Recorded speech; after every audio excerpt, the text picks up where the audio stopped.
বন্ধুরা, তোমরা কে কেমন আছো? আমি মোটামুটি আছি। আমি এখানে নিয়ে নিয়েছি কাতলা মাছের মাথা। এই কাতলা মাছের মাথা দিয়ে আমি বাঁধাকপি চচ্চড়ি করব।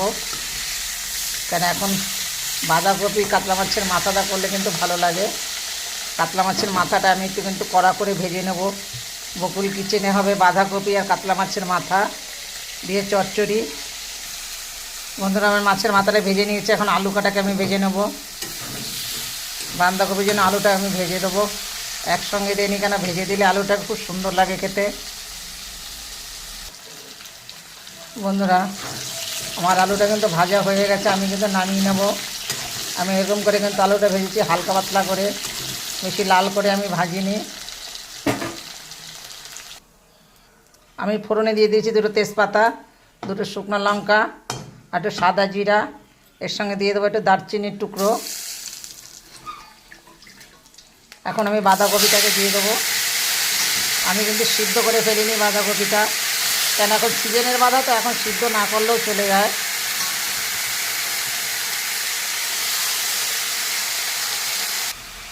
এর ভিতরে আমি লবণ দিয়েছি, হলুদ দিয়েছি, কটা কাঁচা লঙ্কা চিড়ে দিয়েছি।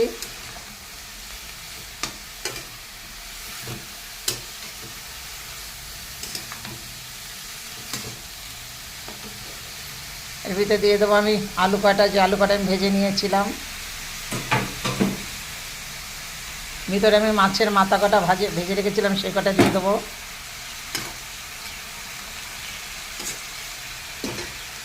দিয়ে আমি এখন এটাকে ঢেকে দেবো।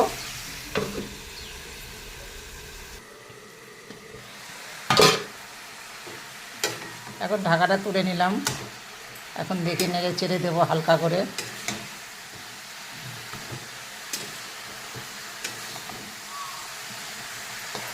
কতটা বাঁধাকপি রান্না হয়ে গেছে আর বলবেন না। মানে একদম অল্প একটু বাঁধা দিলাম, কত কিছু দিয়ে হয়ে গেল এক কড়াই।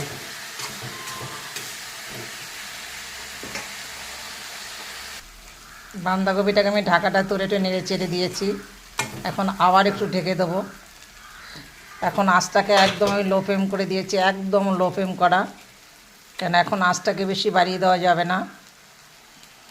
আমার বাঁধাকপিটা কিন্তু হয়ে গেছে, আমি কিন্তু এখন নামিয়ে নেব। মাছের মাথা দিয়ে কত সুন্দর বাঁধাকপি করেছি। আমি কিন্তু পরে আর বাদ বাকি কিছু দিই নেই।